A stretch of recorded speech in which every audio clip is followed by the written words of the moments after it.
talk a little bit about digital business models, also in service, maintenance, and beyond. But I thought before to start at the AllAboutRemote conference, I should tell you a little bit how I became a remote professor, meaning one of the businesses that were mentioned where I'm involved in starts with this. It's a scan. And we started to do the scan with a high-end 3D scanners of humans to originally print people. And I have it here. Perhaps you see it better in the camera, I think, on the picture.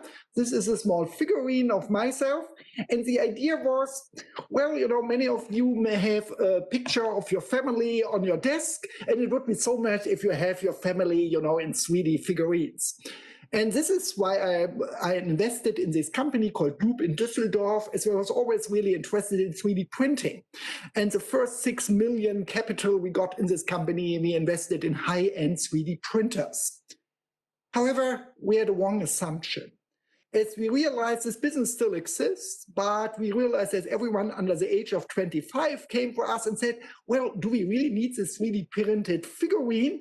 As you also provide a digital file, you know, for the printing. So you somehow create a digital avatar of myself. And I don't need the figurine, I just want to have the digital asset.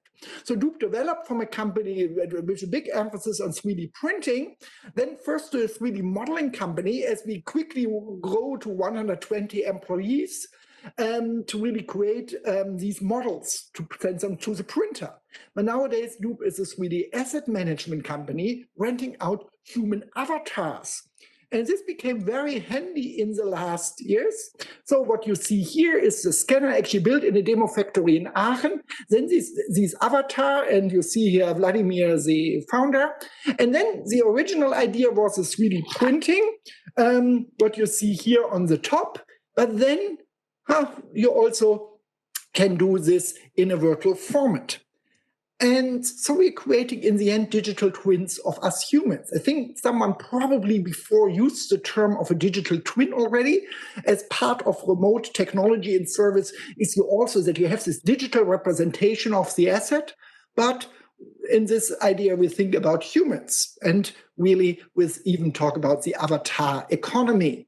And a nice use case, actually, in the Corona economy was with T-Systems. As for an advertisement campaign, T-System, this is a B2B consulting and advisory, you know, branch of Deutsche Telekom. They had scanned a high number of key employees, you know, and the idea was that they dance around as avatars. But then came COVID and they had to close all the innovation centers. And what T-System calls an innovation center actually is a customer engagement center. These are very nice physical spaces where you meet with a B2B team, you know, of clients in a 1 to 2 day workshop to really talk about use cases, pilots, and new digital infrastructure. This all had to close because of COVID, but within a few days, actually, they moved this to VR. And instead of inviting the key customers into these centers, they were sending out Oculus Quest Googles to them that they could meet in VR. And it turned out to be a big, big success. As actually in these VR environments, you can do very interaction-rich meetings, really go through a digital plant. And before COVID, Deutsche Telekom had about the capacity to do 150 of these workshops a year. This year, they are already at 350 because of really going remote in the digital world. And what you see here is me teaching at RWTH University, as we also have more than 100 of these Googles to rent out to students. And again, some of the role plays we also can do there in a better format. So we can do really new things on virtual collaboration, virtual gaming, dating, online education, digital twice out, ergonomic workplace studies, sport and health, real perhaps drivers of sustainability. So many, many great applications. But how to capture value from this? As in the end, it's all about cost. But how to really capture value from all these digital opportunities we have? And that's really the question, what is the business model? And so let's explore this a little bit with two examples. I start with a very simple one to just explain the principle, and then go through the case of a German company, actually in a very advanced industry, and talk a little bit about their learnings and their path to a digital business model. Well, there's a saying that everything that gets connected is being connected, and also the pacifier. Yes, what you see here is a pacifier. It's an older example, but I still really like to talk about it. Of course, it's not a normal pacifier. It's a smart pacifier that always gives you, vital baby data onto your smartphone.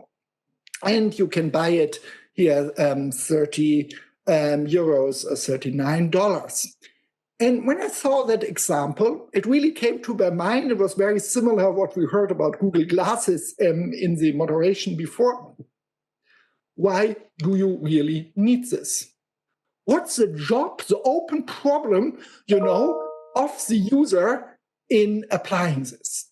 And I can tell you, we surveyed some babies, and babies do not care about a smart pacifier. They just want something in their mouth and problem solved. And I think this is what I see with a lot of really smart digital Internet of Things applications, that I'm asking myself, well, what's really the problem? It's a cool technology, but what's the open problem? And this is probably the biggest pitfall still at all, that before really investing into technology, really think about the problem. And think about the problem in a solution-free way, not with the digital technology in mind, but really with the user, the customer in mind. So going back to the pacifier, when I saw it, immediately say, well, this is for the tech, savvy dad who wants to show off in the office how good he is in control of his baby over a safe distance. Actually, the story of the company say, no, this is for the young mother. And it's a pre-COVID development for the young mother who, wants to join conferences like this, if they would take in a physical world, would go back to her job. And with this device can keep an emotional attachment to her baby over a distance. And now comes the new thing.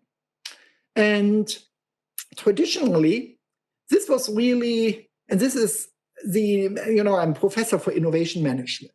And the number one success factor, not just for digital innovation, but innovation per se, is really know what's the problem.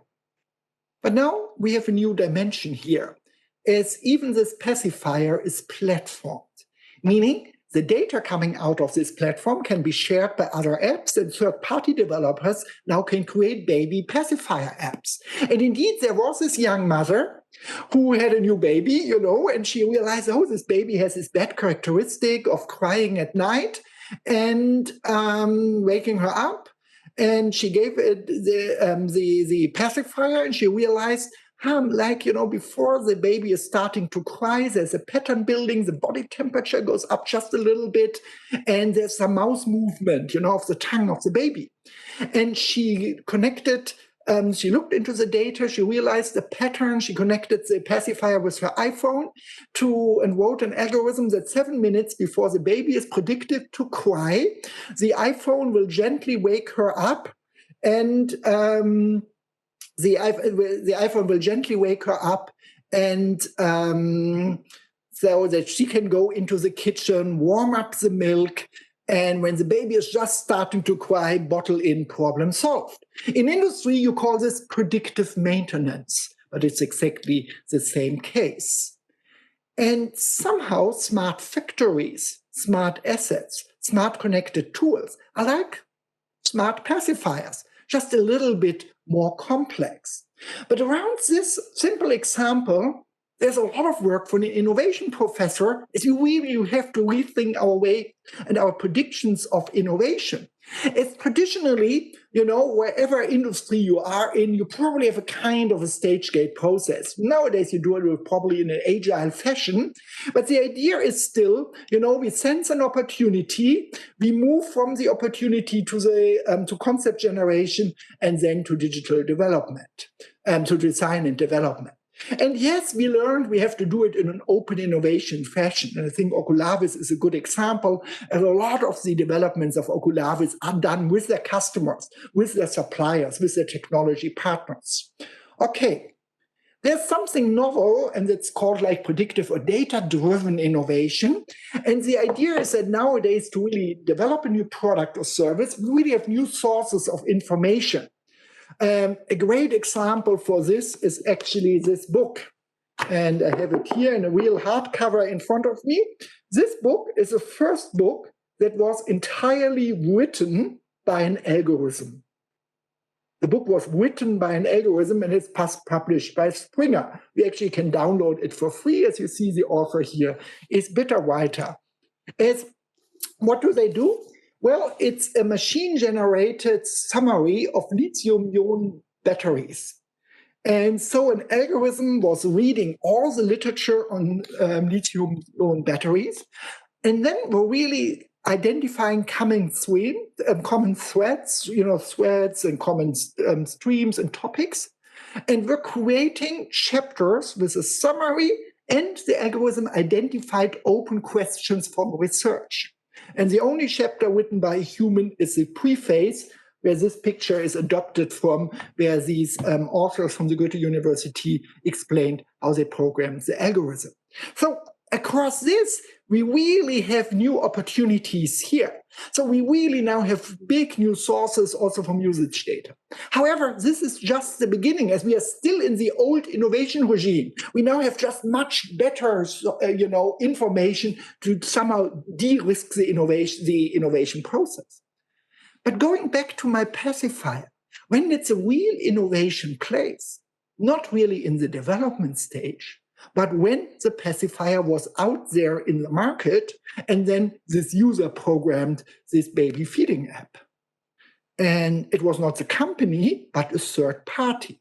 So where innovation now really moves through is to a solution ecosystem of often also third parties that really co-develop with the original company, but that the innovation only comes from when the product is already in the in the usage stage. And this really is fundamentally changing not just the innovation process, but also the business model. As very often we really don't know when we launch a product any longer, what will be the usage? And with this also perhaps what is the business model? And it's all enabled by this platforming, meaning that this data is shared, over a platform with others, and that the applications are shared back in this. And this is probably the economic change we are observing today. So, and when we talk about platforms, we often have these big American platforms in mind, and some Chinese perhaps too. Amazon, eBay, Facebook, Airbnb, Uber, Pinterest, Google, and so on. And we know that you get very, very rich, like 8 of the 10 or 9 of the 10 richest persons in the world are owning such and orchestrating such a platform. But this is business to consumer. And all of you, I assume, are more in the business-to-business world, or you're responsible for a factory, perhaps for consumer products, but still your factory is part of a business-to-business supply chain. And here now the really interesting thing is that, and I don't know, of my control screen, I don't know if the presentation is still shared. In my control, it seems that it's stopped, but I hope it's just on my control. So please, Regie, let me know if there's a problem with the presentation and the presentation is not shared. So while these American platforms really dominate the respective categories in the consumer good markets, in industrial markets, this just has begun. And this is actually a big race in the moment, and a lot of evolvement of these upcoming platforms, and there's no clear winners being defined. And this is very important to know, as this is from our learning also one of the big mistakes that was made in digital business models in the B2B world, where they where we really, and I will see it in a case that realized this typical winner-takes-all model, that there's one big dominating platform, and I have to put all, my resources into becoming that platform, that it's really predominantly happening in the consumer good field, that this may be not true in the business-to-business world. And that even if the laws of platforming and the economics behind are the same, the way how they evolve are very, very differently. And this is what I want to explore with you now in the next minutes. So what about these business models for industrial, data-driven business ecosystems? So, and I want to explore this with a case that in an industry that's already quite advanced with regard to the digital transformation, much more than, for example, the machinery or the automotive industry, and this is the agricultural sector. And think of companies like Claas. This will be my case company from Germany, but we also could, use John Deere or many of these companies. But companies, if you buy these industrial assets, actually smartness have been part of the model and the product since many, many years. It's especially like a harvester. You only use for a couple of weeks in the year, for the harvesting season, but during that time, really 24/7. So predictive maintenance was something of really utmost importance in these industries. So the products really became smart products, meaning being equipped with sensors, and then very quickly connected. And then companies like Claas realized, well, the farmer does not want to have an app for each of his or her assets. They want a farm equipment system, and probably one that even goes beyond different vendors, but that on one dashboard, I see my Claas tractor, perhaps my John Deere tractor, I see the harvester, and so on from Hoch and other systems and the suppliers of the equipment. And this is where the industry was moving from, and everyone from this asset provider perspective, was thinking about farm equipment systems. However, now they change their perspective and really think from a customer perspective. As a customer, of course, this equipment is important for you, but there are so many other factors that are even more important, perhaps. As a farmer, you don't want a farm equipment system, but you want a farm management system that also includes weather data, irrigation systems, seed optimization, as also your crop protection, the seeds, the fertilizers, crop protection. Also, this is becoming digital. You have huge companies like Bayer acquiring Monsanto for billions and billions of dollars to really be better positioned in this industry. And so now, if I look on that picture from the left-hand side, I'm this asset provider. I'm perhaps became successful in a business model that is really, utilizing all the information around the equipment. Suddenly, I'm finding myself in a new world, as this is really of a farm management system. And how do I compete there? That's exactly what I want to explore around that, as this is happening in almost all industries, or I would say in all industries. And farming, also apparently the printing industry, companies like Heidelberger, they're already quite advanced in this, and others are still really trying to understand. So let me tell you what happened in this digital farming sector, and what were the assumption about business models and the failures made, but also actually quite some successes. So again, lots of work for an innovation professor here, as we really have to rethink, our thinking on developing product services in this domain newly. So the first thing is really, you have to really define what to put in the base product. Think back of my pacifier example. If it's true, and I believe it's true, that a lot of the really cool use cases will only come up once a smart connected device is out there. That then, and the data is generated, and a third party is looking on this data and defining an application. But still, whatever we do, it's constrained by, what kind of base product abilities do we have? As the hardware capabilities really enable the future innovation capabilities of the ecosystem. And for this, we need this purposeful digital twin, or here in Aachen, we use the term digital shadow for usage data, to enable future database services. And to my knowledge, there's not really an engineering methodology existing yet that is really somehow in a kind of simultaneous engineering fashion is connecting this kind of hardware development really with future usage there. But I would formulate this clearly as a success factor to really work on that.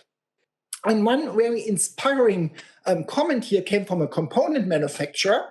Victoria van Kamp is the CTO of SKF, a provider of these bearing systems.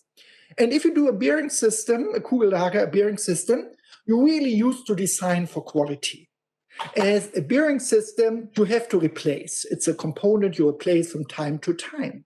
But you don't want to have unplanned downtime because of this bearing system. So what did you do? You really over-engineer. You really engineer a lot of additional, capacity into the system, which comes at a cost. Now, Victoria says, well, our future bearing systems will be smart bearing systems. They will provide us information about, their condition, so we really can do predictive maintenance. And yes, we still have to replace them, but we really know when to replace them, and we don't really have to over-engineer. Now we design for prediction. And this sounds like an easy claim, but she also told me, well, actually, I have no idea how to execute. Well, she knows. But this was really the mantra she gave all her development teams: design our hardware products for prediction, and meaning that someone does something with the digital twin and shadow, information we get out of this device. Connected to this is a different kind of thinking. And this is actually one of the big puzzles I see, and also I would say one of the big pitfalls, that very often the business model and the usage and service scenario still is very little connected with the hardware development.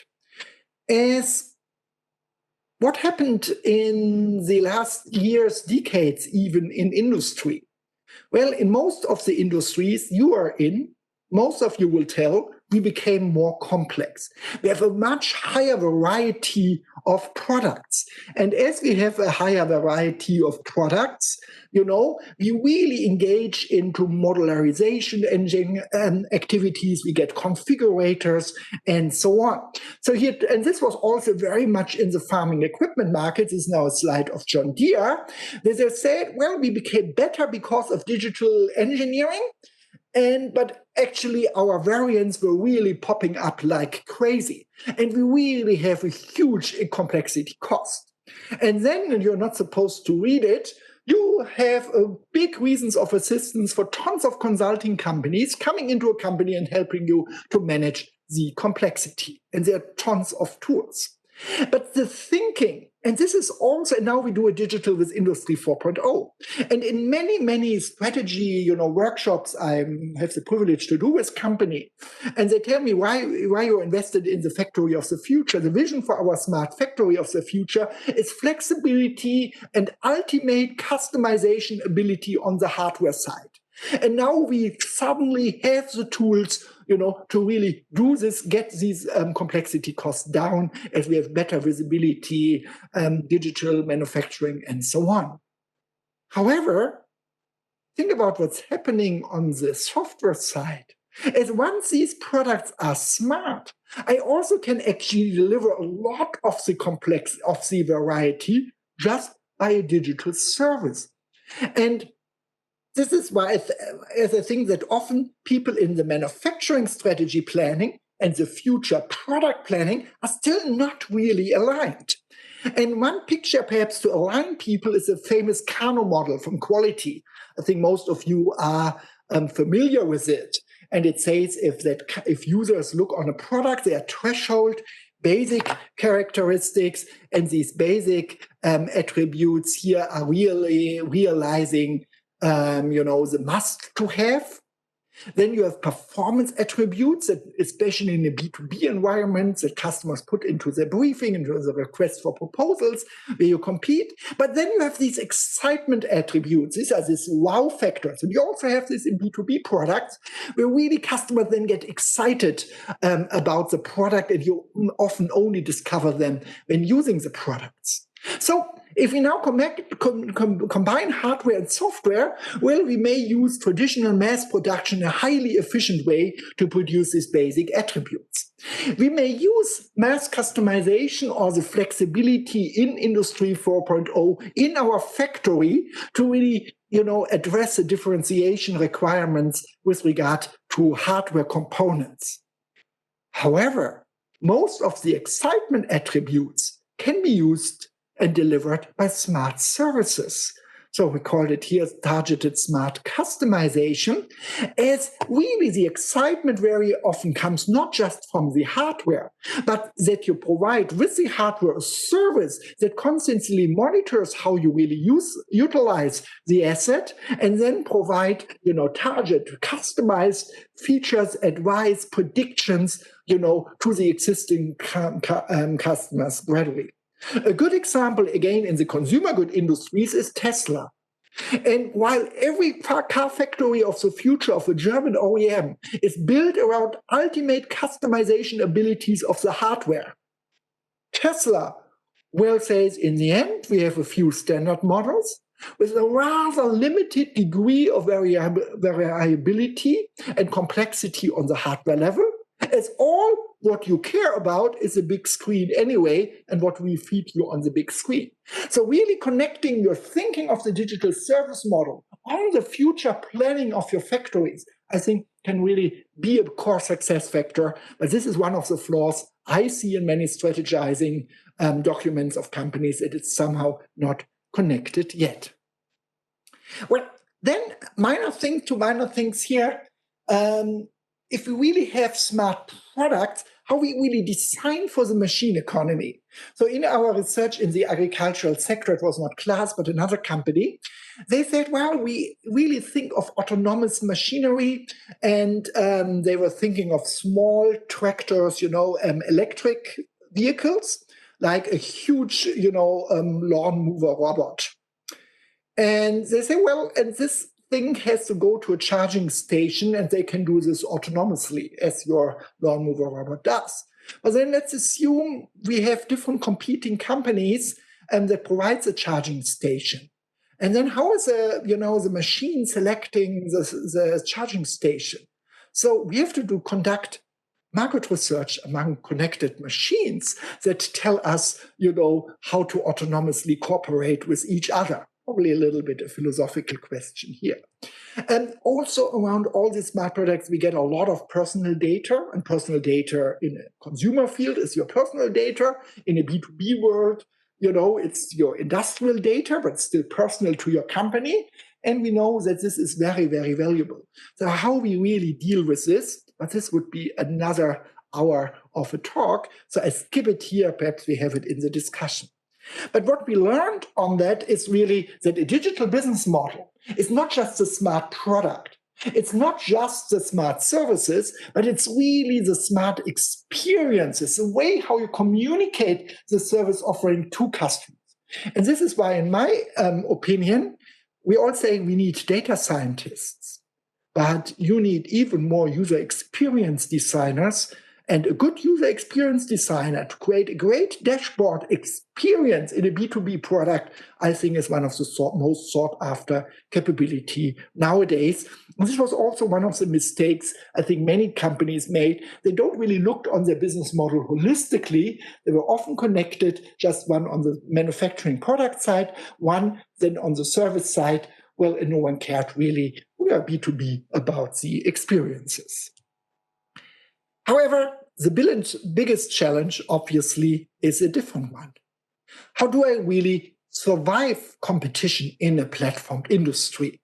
And this is what I want to explore with you in the rest of my talk. And now going back really to the question of class. So on which level should we get aggregated? You remember this picture. So now, what's the question if I'm class here? So on the one hand side, we are about what are we providing? So we were in farm equipment. And we are a family-owned company, 5 billion, equipment, and we know hardware and farm equipment. We know globalization as we sell our products all over the world. Well, we also know quite a lot about really smart products, but we don't know very little about smart seeds. We know very little about weather data. Well, we can import weather data on a dashboard, but how to manage with weather data on a plant, we don't know. So should we move into the farm management system? So should we really move to become, somehow like the orchestrator of this value system? And this is what you see in many strategy presentations on digital business models. We have to become the orchestrator of our industry farm management system. But can we really do this as a family-owned company, competing with all the big players, as actually we learn that Bayer and Monsanto, with many more people, many more budget, and a much higher willingness to take risk, is also wants to move into this vector. And IBM wants to move in. Probably Google wants to move in, as agriculture or feeding the world is one of the biggest markets at all. So we can say we stay out of this, we stay with our farm equipment system. However, then what's the big mistake? Well, not mistake, what's the big, threat? Exactly, commoditization. As in the end, all the value is provided by the farm management system, but what's left for us? So then we just provide hardware, we only compete on price, as all the service, the experiences are generated by someone else, and our product get commoditized, and all our great advantages go away. So the question is really, as many, how should we position ourselves? Should we become like an app provider? Yeah, the tractor is like a hardware app in an agricultural farm management system. Should we perhaps become a solution provider, connect our hardware with some classes of services? Or should we really move into becoming the platform orchestrator? And what are the management challenges? And if we now would be in a more intimate setting, if you would be my executive students in the executive MBA here in Aachen, another program, I would now assign you to breakout rooms and ask you on this, would give you this template and think about it. This is really how to strategize about your digital business model. So the first could be class as a service. So we provide apps, and a tractor is an app equipment, but perhaps you also have some predictive maintenance apps and so on. And there are very successful companies that operate according to this model. The second is, and this is where many industrial asset providers are today, they consider themselves a solution provider. And actually companies like Claas, as many machinery companies, became like integrated turnkey providers. They say, I not just provide you the asset, but I provide financing services, repair services, but also optimization services. And this is exactly where Claas is today and where other companies are, especially in the machinery industry. Or the third option would be really, should we become a digital platform orchestrator? Should we really, orchestrate this farm management system, as this is where we know some of really the big value drivers in the future are. So if you actually watch a recording later of my talk, I would ask you now to pause the recording and really think by yourself a little bit about the pros and cons of these options. But for those that are live here, let's continue. And let's think about these questions, you have to consider when, evaluating these three options. First is, how do we really create value? Well, we know in the past we create value by providing great high-end equipment. But if we would move to the platform, how would we then really create value? Well, perhaps by connecting different people. What does this mean? Where's the value in connecting people? And even more importantly, how can we capture the value we have created? as this was also one of the big mistakes and flaws of digital business models. So a lot of them were perfectly optimized, really create value. But then later we realized, well, actually the value is being captured by someone else. Well, and along the same, what is the optimal level of openness? And this is perhaps one of the most important board decisions in the future. How much should we open our hardware, our software to external parties to share a little bit, of what we do, enable other people on the platform to create value? But of course, the more we open, the more value can be created, the more better, the more appealing it is, the more innovation we have. But the more open we are, the more difficult it is to capture the value, exclusively for one player. Well, and if we move to the platform side, it's all about network effects, as you all know. So if I have a platform-based business models, it means that I need not just having my assets on it, but that the other assets come on my platform, and that we get these third-party programmers, that also do something with the data provided in terms of digital services. But how do we really get them on it? Well, we need a lot of farmers. But how do we really get farmers on it? Well, we need a lot of cool apps. So it's a hen and egg problem. Do we have the capabilities addressing this? But perhaps what I said earlier, and I think this was also one of the big mistakes, and this is where I believe digital is B2B is very different to B2C, that a great hardware design, can and will remain a competitive advantage, as different to many consumer products, which are more standardized. Often industrial assets are much more complex. They are a layer of different systems, on a component level, on the aggregate level, or the system level. And still, until we all float, as we see in some science fiction movies, in saltwater tanks and get all the information directly into your brain and all the nutrition in our arm, until we live in this world, we still are surrounded by stuff. And we talk about digitalization, but look around you, it's all stuff that has to be produced. So we still live, and we will continue to live, in a hardware world. So I strongly believe that also the design of the hardware can remain a competitive advantage. But what do we have to do on that?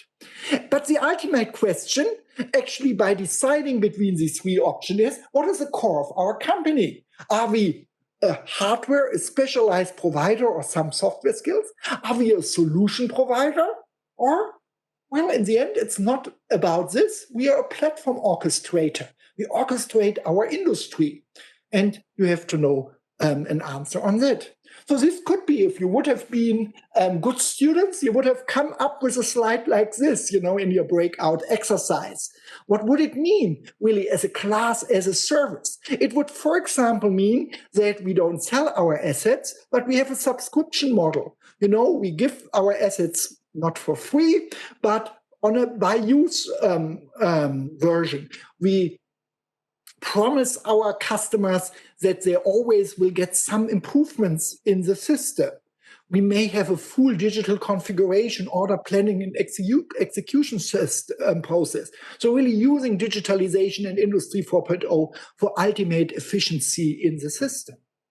Solution provider, and again, what would be the new provider, would be, first of all, we really would use digitalization to communicate and collaborate with all partners, for this system integration competence what we have. And we really would think, how could we integrate even more third parties, but to provide, from our perspective, a coherent option. Well, if we would move into the platform ecosystem, probably the core priority, as mentioned earlier, is to increase the number of users.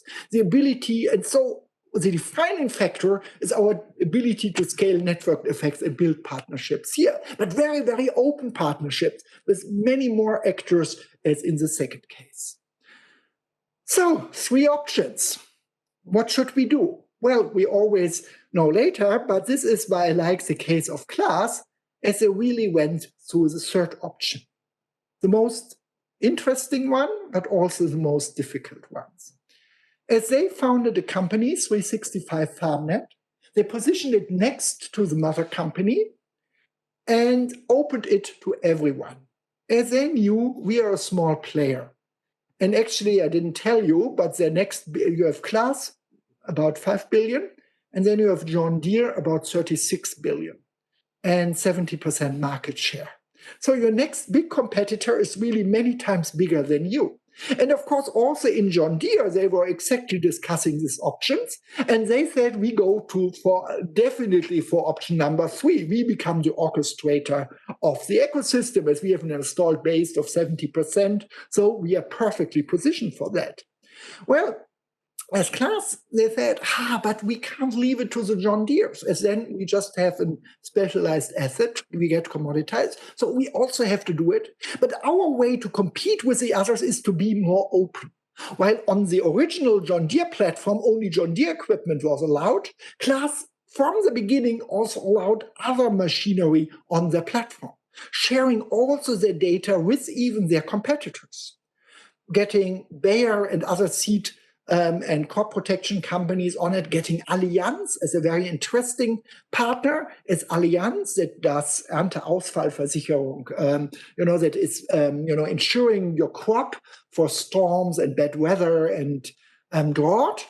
They also realized that a well-managed farm is a lower risk. So actually also Allianz was investing a lot into 365 FarmNet. As I say, we can really have customized premiums for individual farmers based on their more individual risk profile.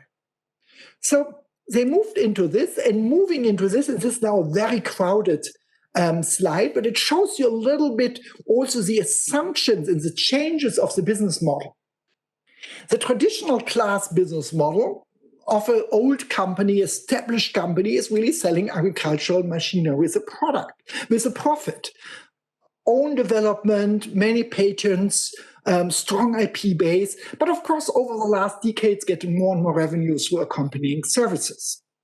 And it's doing this in the classical structure of a large German, Mittelstands company, headquartered in Germany, made in Germany, but a huge network of international distribution partners. And their brand attracts engineers and skilled workers to Hasewinkel. And Hasewinkel is as remote as it sounds. But as an Aachen engineer, you like to work with them, as this was really high-end engineering, and actually is. And of course, they were very big on data and IT, on the digital factory CAT, and networking of machine as a return channel for development and to provide digital services. For 365 FarmNet, the business model is totally different. And it's so different that Class also made the decision to spin this off and really have it in a separate company. It's selling farm management software. And they realized if our core KPI is the number of users, we first have to give it away for free. So it was a freemium model. And here, and this is why I really like the case, according to Mr. Houston, from whom I got this slide here at FUR, he said they told us for the first 12 years, no one asks for profits. For the first 12 years, the family owning Class realized if we really want to go into this farm management system, it means to invest, like venture capitalists did in the big consumer good platforms. For Facebook, Amazon, Google, no one was asking for profits in the first years. It was all about building a huge installed base of users. This is very, very different from your thinking in the traditional company. So it's this platform-based business model. You really need a very different environment. This is based in Berlin. As the people you need to do this perhaps don't want to work in Hasewinkel. And your competitors are really also from completely different industries. And data, you're an IT company, but it's all outsourced. You can use extensive IT outsourcing with cloud providers, and it's more the understanding of data that is really here the main competitive advantage. So there's a lot of work to do the decisions. And there's an entire set of tools. And if you look in the handout file, oculavis and AllAboutRemote will provide you with this presentation, you actually will find some backup slides on a methodology we use here in our institute to really do this business model innovation process for digital business models in a much more sophisticated way. But I don't have the time now to go into depth here, so have a look into the handout. So, but more question I would love now to discuss with you. So how do you address these questions at your company? So again, an invitation perhaps for you after my listening to my talk to draw this picture for your company. I did it here for a tire company. You know, tires are getting smart, getting connected. You can think of a tire management systems, never flat tires, always a repair shop. Well, or is it in the end that you talk about fleet management if you're in B2B? And then again, if you start as a tire company, you end up in a very, very different animal, in a very, very different industry. So draw this picture, I invite you, and it's a good exercise, draw this picture for your product. Try to really understand the different layers and what's in there. And then you also can adopt this framework of the 3 scenarios, which I see are really behind digital business models. Your company as a service, your company as a digital equipment solution provider, your company as an orchestrator of an ecosystem. And well, let's do some, coming to an end, some reality check in what's happening. It sounds, well, not simple, but if I outline it like this, doable. And I even told you there are tools in doing it. Yes, this is perfect and doable, but why are not many companies doing it? What is really holding them back? Well, spend a second to think about this. So I give you 10 challenges. What would be your personal top 3 challenges? We can't do a vote here on that platform, but just do it in your head. So why are you not really, if you're doing it, it's perfect. Then think about it. What are the challenges we overcome? But for a company, you know, just at the beginning, not really having defined the digital business model. Why is it? Is it because of a lack of vision in your leadership team? Is it that, well, we can do pilots, but it's difficult to scale the products, this pilots? Is it because we have a too high pace of change? Is it as we have too many technological choices? Or we don't know, number 5, how to organize for it? Is it that everyone is just giving us pressure to deliver short-term results and we don't have brave owners like at Class? They told us, well, for 12 months, 12 years, I don't ask for profits, but just for the number of users. Is it the resistance to change? Is it a fear of failure? Is it that we don't have the skilled talent? Or is it that we don't have the money, the lack of budget in doing it? So select in your head the top 3 challenges. Okay, you got it? And then let's benchmark this with a survey of 2,000 executives. And they actually answered, is this lack of leadership, the lack of the vision of the top leadership in our company that is perceived as a main challenge. And this is, I think, something we could overcome. We have to train our leaders. We have to really invest in sense making in them and strategizing in really creating a coherent vision in the leadership. Number 2, that was answered here, was too many technological choices that we just see there's so many options, always new options come up. But I think here, just start. And of course, as you know, with technology, there always will be something better. But in the end, I think also many of you will agree, it's not the technology that is holding us back. It's more perhaps, as here number 3, the organizational choices, you know, where to do it, how to organize for this. And then came the pressure to deliver short-term results and the lack of skilled talents here. In another study by Accenture, they consolidated this a little bit from a survey of 1,300 other executives. Challenge number 1, exactly the same, unspoken disagreement among top managers. And the most important term here is unspoken, you know? So really if you want a solution, probably gets this agreement in your top management. And then second, a special thing, this divide between digital capabilities to do a pilot and then the capabilities to scale it up. And I think oculavis can tell big stories about this. And I think one of the good things of your company is that you somehow overcame this challenge, that you not just can make pilots, but really scale those up with your partners.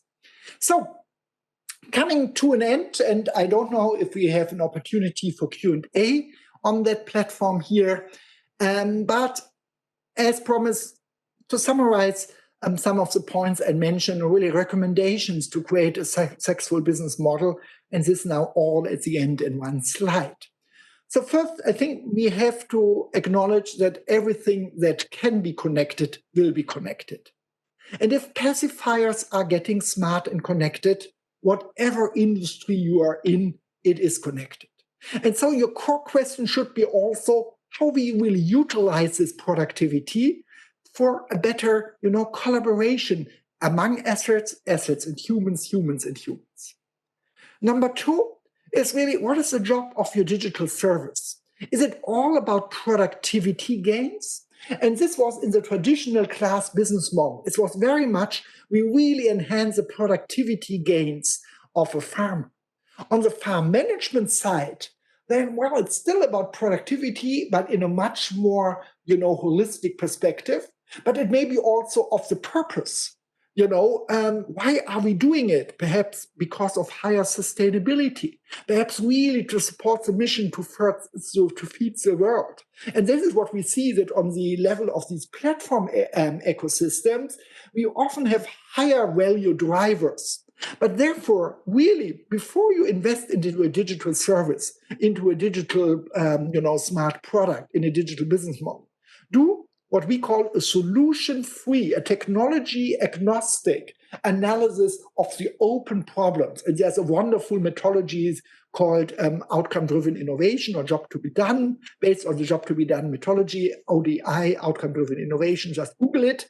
And for me, it's a perfect established old methodology actually to understand the open problems and first get those, and then think about how we can address them digitally.